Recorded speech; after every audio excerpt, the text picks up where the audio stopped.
Andrew goes. Now, I'm going to blow smoke up this man's Chaminda right from the top. I'm going to say, Brandy, I hope you don't mind me saying this, of all the commentators I've worked with on sport over the years, I reckon Andrew Gaze may be the best. You have the light. No, but you got the passion, you got the wit, but the analysis, the whole bit, and the love, Andrew. Given you're that role, welcome to the program. You must have taken last night's result a little hard. In fact, the results of the Boomers at these Olympics are a little tough.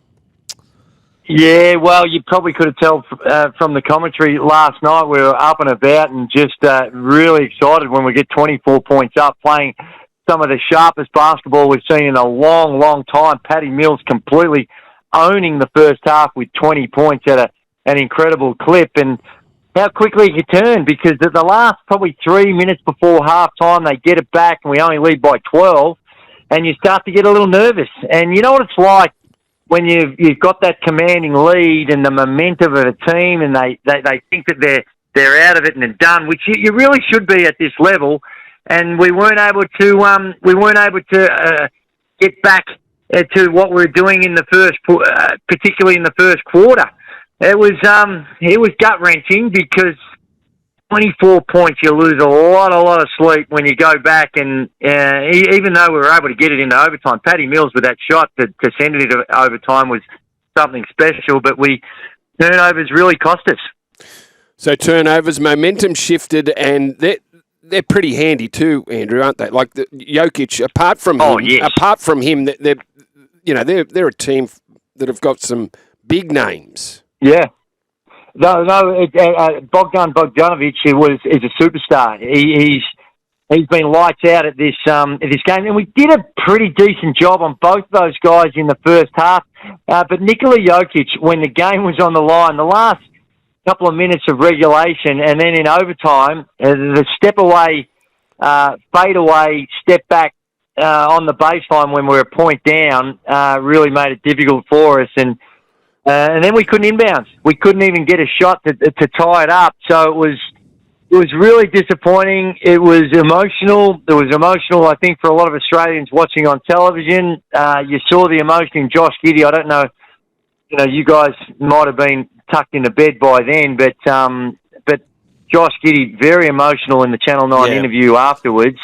Because it means so much to him, and being so close to a quarterfinal berth, a semi-final berth, and not getting there, they are the ones that are hard to live with. Now, it's the start of an era, but the end of an era. So Paddy Mills, is that it? Brian Goorjian was still almost keeping the door open for Paddy at the end of the game, saying, well, 35, I've never seen him strip fitter. But for Brian Goorjian, that's it as far as Olympic coaching is concerned. Andrew, ready-made replacement. Is it Matt Nielsen, or you have some other thoughts? Well, it's going to be interesting, because we've got so many players that play in the NBA, and the NBA style is a lot different to international style. And I think that finding a coach that can find that balance and not just deal with what goes on the floor, the way in which culturally these guys, they're kind of indoctrinated into the NBA system, and as such you need a coach that can understand that. I think we've got a lot of candidates. Matty Nielsen is one. He's the assistant coach to Greg Popovich with the San Antonio Spurs. Trevor Gleeson, who spent the last two seasons with the Milwaukee Bucks, he's got 5 NBL titles to go along on his resume.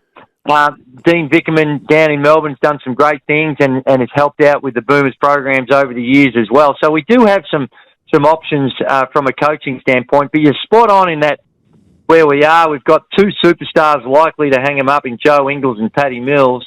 But when you think of the new players coming through, the younger guys, Dyson Daniels, Josh Giddey, Duop Reith is still pretty young. Dante Exum is, 27, 28. So we've got a really good foundation to continue to build on. Does it have to be an Australian to coach the Boomers, do you think, Andrew? No, not at all. It's the coach of the German team, which is having great success.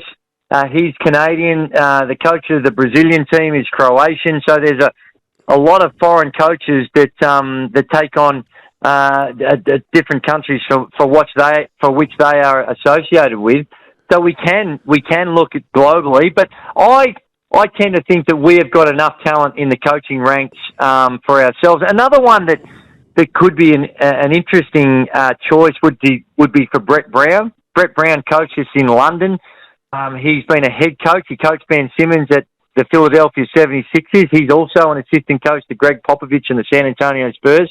So he's another one that I think that would be in that pool of potential coaches that Brian Goorjian can hand over the baton to. And can I say this? Brian Goorjian, he has done an outstanding job with the team. I know we didn't get the result we're looking for, and he's got, he's going to have his critics because of what took place, but he has done a brilliant job over the journey, both in his first go at it and now been to the last two Olympics.